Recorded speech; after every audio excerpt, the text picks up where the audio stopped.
لا يتكلم أحد بموت رسول الله إلا ضربته. جئتك أؤمن بالله وبرسوله وبما شئت به فقد أعذرت إليكم وأعذرتموني.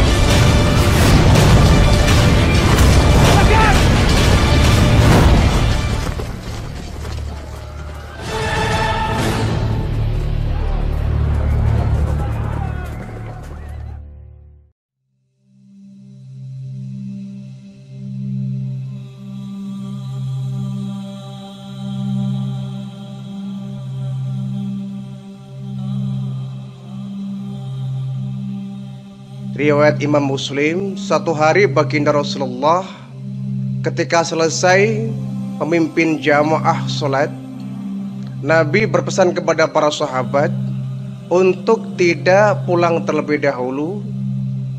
Akhirnya ketika selesai berjamaah, para sahabat kemudian duduk di tempat masing-masing, melingkar mengitari baginda Rasulullah. Selesai berkumpul, Rasulullah bertanya kepada para sahabat, "Wahai para sahabat sekalian, tahukah kalian kenapa kalian dikumpulkan di sini?" Mereka menjawab, "Kami nggak tahu wahai Rasulullah." "Ingin aku ceritakan kepada kalian, aku memiliki satu sahabat bernama Tamim bin Aus. Tamim bin Aus ini adalah sahabat yang dulunya adalah pengikut ajaran Nasrani. Dia orang Nasrani, tetapi kemudian dia memeluk Islam setelah mengalami peristiwa yang begitu luar biasa." Peristiwa apa wahai baginda Rasulullah? Jadi Tamim bin Aus ini satu hari dia melakukan satu perjalanan mengarungi lautan, mengarungi samudra luas selama 1 bulan penuh bersama dengan 30 kabilah Laham dan kabilah Judham. 30 orang kabilah ini bersama Tamim bin Aus mengarungi sebuah samudra yang begitu luas. Nah, di tengah-tengah lautan, kapal yang ditumpangi Tamim bin Aus ini dihantam oleh badai. Terjadi sebuah badai yang sangat besar di tengah lautan. Angin kencang bertiup sehingga kapal yang ditumpangi oleh Tamim bin Aus bersama 30 kabilah ini terombang-ambing di tengah-tengah lautan. Terombang-ambing. Karena terjebak oleh badai yang begitu dahsyat ini, Tamim bin Aus ini bersama 30 orang kabilah ini terdampar dalam sebuah pulau. Terdampar dalam sebuah pulau yang asing. Pulau yang angker, yang asing, dan tampak tidak pernah ada orang yang menjamah pulau itu. Nah, ketika kapal laut Tamim bin Aus ini terdampar dalam sebuah pulau, mereka kemudian turun di pulau itu, menyelusuri semak-semak belukar yang ada di pulau itu bersama 30 orang yang ada itu. Nah, kaget luar biasa Tamim bin Aus beserta 30 orang lainnya itu ketika sampai di sebuah pulau itu, pulau yang sepi itu, menemukan ada seekor binatang, tetapi binatangnya sangat aneh. Jadi berambut panjang, sekujur tubuh rambut semua, dari kepala sampai ekor sampai kaki, itu rambut panjang sekali. Hampir-hampir tidak bisa dibedakan mana kepala, mana ekor. Saking rambutnya itu begitu panjang si binatang itu. Ditanya, "Kau siapa?" Itu. "Kau siapa?" kata Tamim bin Aus. Kemudian binatang ini menjawab, "Saya Jasasah." "Jasasah? Apa itu? Nah, ini binatang ini bisa bicara ya. Nah, sebelum sempat menjawab pertanyaan dari Tamim bin Aus bahwa siapa binatang ini, nah, binatang ini kemudian menunjukkan ke satu tempat dengan kodenya gerakan badannya. Dia menunjukkan di satu tempat, ada di situ, di sebuah pulau itu, ada semacam tempat ibadah. Nah, orang-orang ini, rombongan bersama Tamim bin Aus ini, ditunjukkan pada sebuah tempat, semacam rumah-rumahan itu, yang dipakai untuk ibadah. Nah, kemudian Tamim bin Aus ini penasaran, ini binatang aneh ditanya kok malah dia menunjukkan satu tempat. Akhirnya satu rombongan ini 30 orang bersama Tamim bin Aus ini menuju ke tempat yang ditunjuk oleh makhluk yang aneh ini, yang berambut panjang ini. Akhirnya masuklah rombongan ini ke dalam tempat ibadah ini, dan kaget luar biasa. Di dalam rumah ibadah itu terdapat ada seorang laki-laki menyeramkan. Badannya penuh dengan bulu, matanya cuma satu tengah-tengah. Kemudian tangan dan kakinya dirantai menggunakan rantai yang terbikin dari besi. Kaget ini Tamim bin Aus. Ditanya oleh Tamim bin Aus ini, celaka, kamu siapa? Kata Tamim bin Aus. Dan laki-laki yang dirantai ini kembali bertanya, seharusnya saya yang bertanya, siapa kalian? Berani-beraninya ada di pulau ini, siapa kalian? Kami ini orang yang terdampar dalam sebuah pulau ini. Kenapa berani menuju ke tempat ini? Kata laki-laki yang dirantai ini. Kami ditunjukkan oleh binatang yang aneh ini ke tempat yang ada dirimu di sini. Dan kami nggak tahu bahwa tempat ini ada kamu di sini. Kami bertanya, siapa kamu? Kok kamu dirantai seperti ini? Kalian rupanya, kata laki ini, sudah tahu tempatku ya. Kalian sudah menjamah tempat tinggalku ya. Saya bertanya, kamu ini siapa? Kata Tamim bin Aus ini. Nah, ini laki-laki ini bukan menjawab, malah balik bertanya. Sebelum aku jawab siapa saya sebenarnya, saya mau bertanya kepada kalian semua. Apakah pohon-pohon korma yang ada di semenanjung Arabia ini masih berbuah? Dijawab oleh Tamim bin Aus, ya tentu masih berbuah hingga saat ini. Oke, baik. Yang kedua, saya juga mau bertanya, apakah Danau Tobariyah yang berada di Palestina itu masih berair?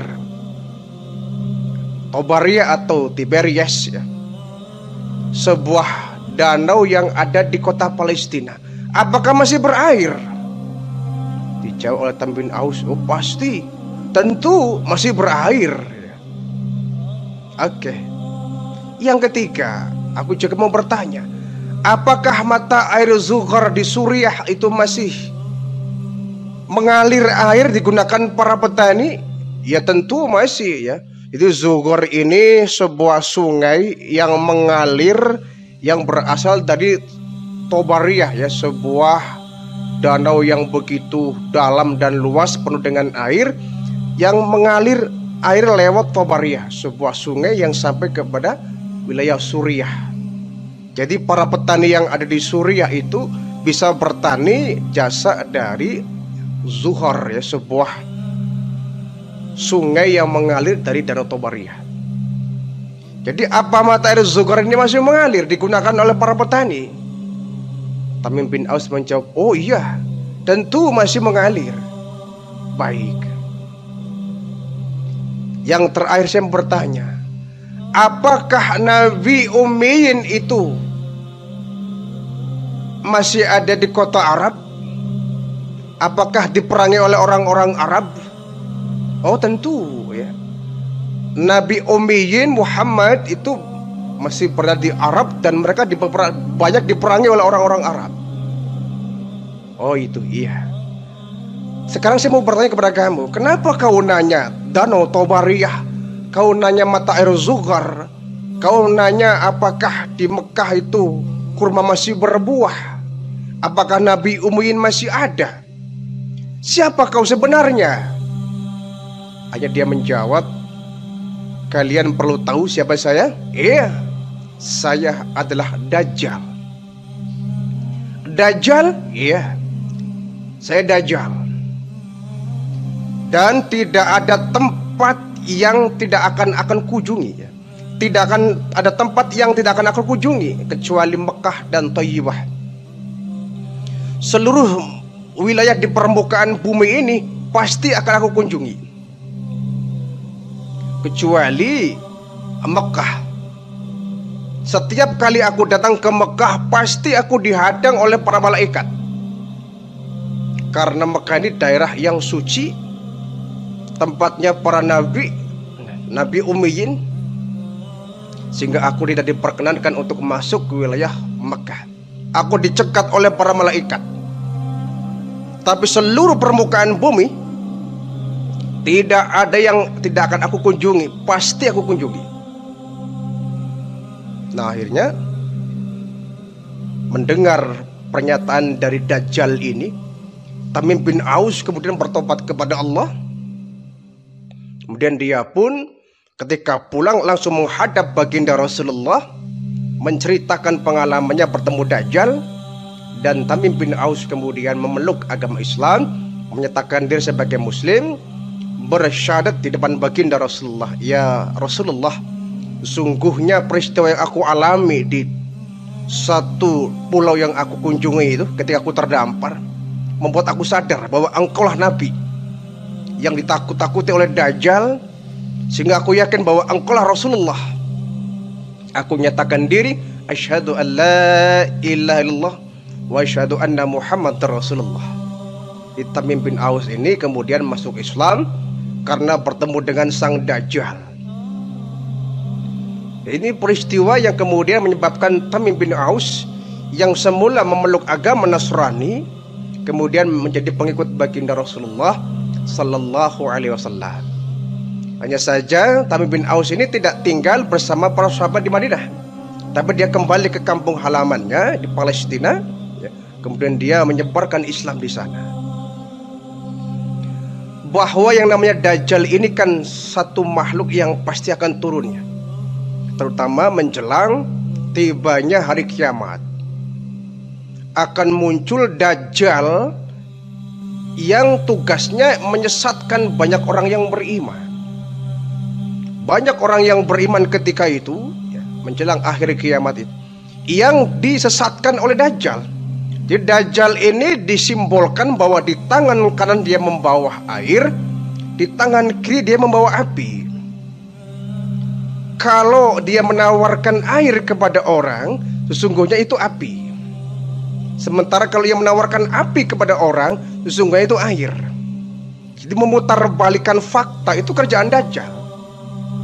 Yang hak dibilang batil, yang batil dibilang hak. Yang haram dibungkus dengan suatu yang halal, yang halal dibungkus suatu yang haram, sehingga orang banyak yang tertipu. Jadi ucapan Dajjal itu seolah-olah untuk kepentingan manusia, tapi hakikatnya menjerumuskan manusia dari jalan Allah. Oleh karena itu kita bermohon kepada Allah, janganlah sampai kita menemukan satu zaman di mana di zaman itu ada Dajjal yang bisa merusak iman kita. Ya walaupun di zaman kita ini Dajjal pun udah banyak bergentayangan, tapi Dajjal kelas kecil, ya. Dajjal kelas teri. Adapun nanti menjelang hari kiamat yang muncul Dajjal kelas kakap.